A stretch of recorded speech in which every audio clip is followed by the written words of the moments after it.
Olá a todos, este é o vídeo Atlas de tecido conjuntivo. Aqui estão destacados os monitores e os docentes envolvidos com a elaboração do Atlas, e a apresentação será feita pelo monitor Walter Vasconcelos, que sou eu.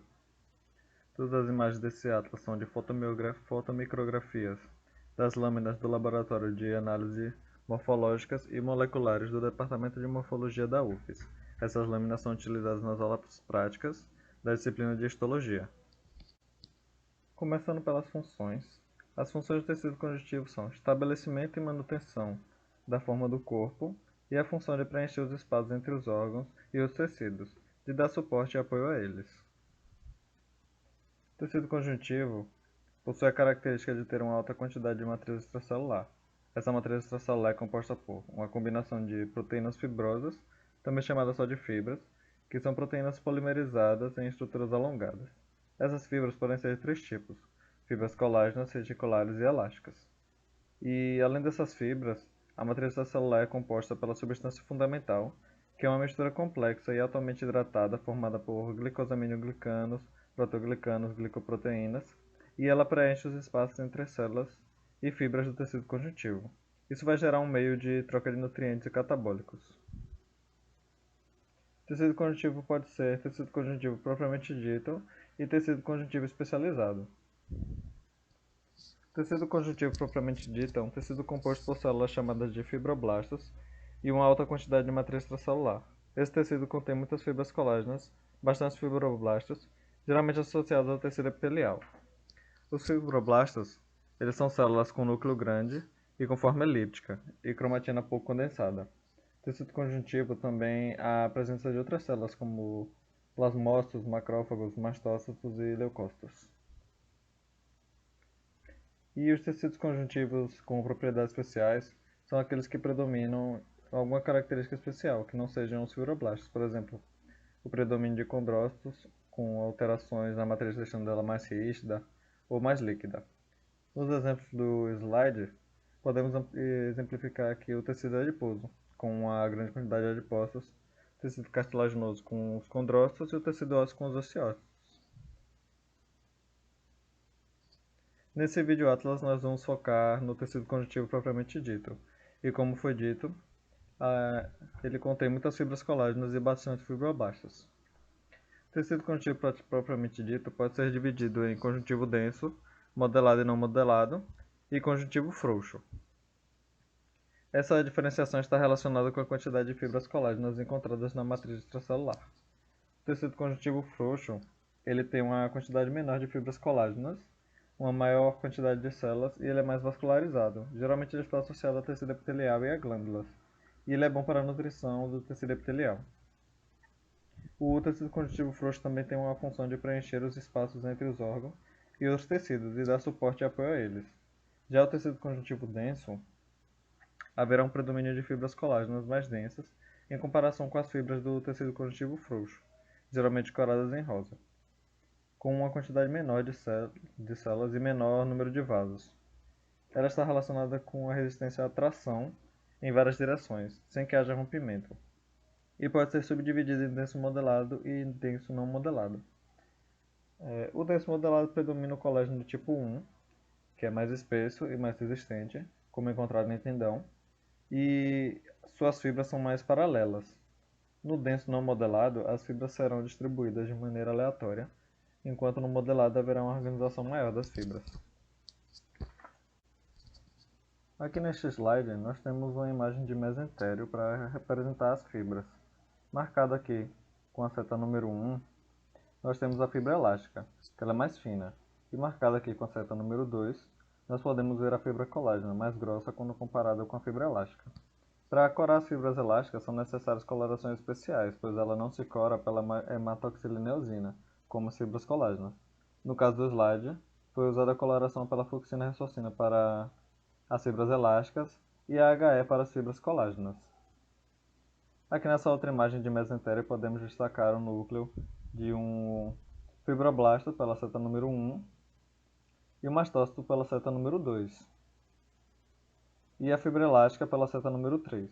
Algumas características histológicas dos mastócitos que podem ser visualizadas na imagem são um núcleo pequeno, redondo e bem central, e citoplasma amplo. No citoplasma existem grânulos que não podem ser vistos nesta imagem. Essa agora é uma imagem de disco intervertebral, onde podemos analisar o tecido conjuntivo denso modelado marcado pelo número 1, e podemos ver sua característica de fibras mais paralelas, e os fibroblastos aparecem enfileirados neste tipo de tecido conjuntivo. Ainda no disco intervertebral, só que agora com aproximação de 400 vezes, podemos ver melhor os fibroblastos, como o destacado com a seta número 1, e podemos ver os feixes de fibras colágenas destacados pela seta número 2. Como eu disse, são fibras organizadas mais paralelamente. Esse slide aqui é interessante para comparar a diferença entre o tecido conjuntivo denso modelado e o tecido muscular, visto que é comum os alunos se confundirem com os dois. Marcado com o número 1, temos o tecido conjuntivo denso modelado, e marcado com a seta verde, nós temos o tecido muscular estriado esquelético. É evidente a presença de fibras musculares. Aqui a gente pode destacar aqui algumas fibras em vermelho. Nesse próximo slide nós temos o denso modelado, agora pegando outra região do corpo. Aqui nesses slides nós podemos ter visões do tecido conjuntivo denso modelado. Repetindo mais uma vez, são fibras com bastante colágeno do tipo 1 e com fibras paralelas. Passando agora para o tecido conjuntivo denso não modelado, nós temos uma lâmina de língua, numa aproximação de 400 vezes. Aqui marcado pelo número 2, nós podemos ver o tecido conjuntivo não modelado. Perceba a diferença entre o modelado e o não modelado. Vejamos que as fibras são direcionadas de forma mais aleatória.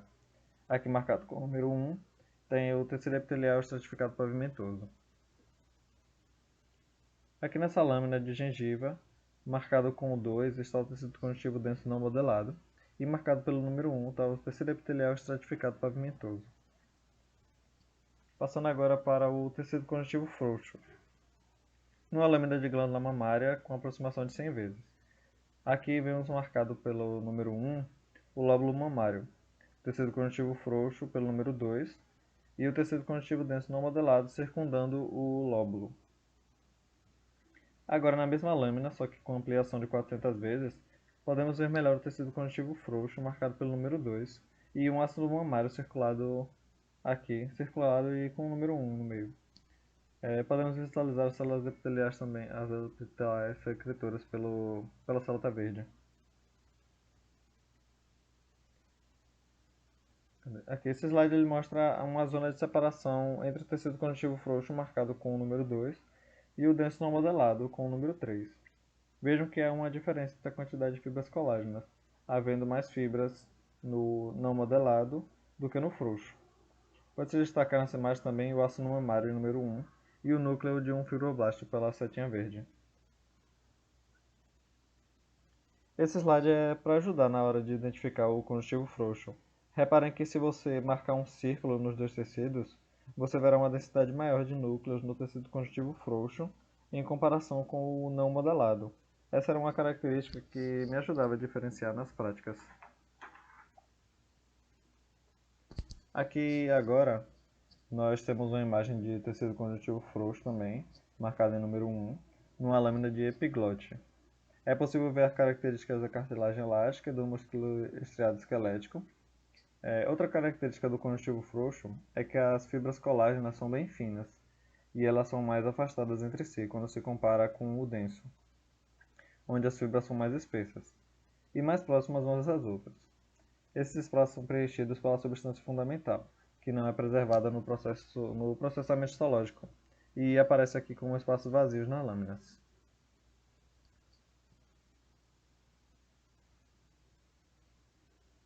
Eu gostaria de agradecer a todos pela atenção e desejo a você ótimos estudos. Obrigado.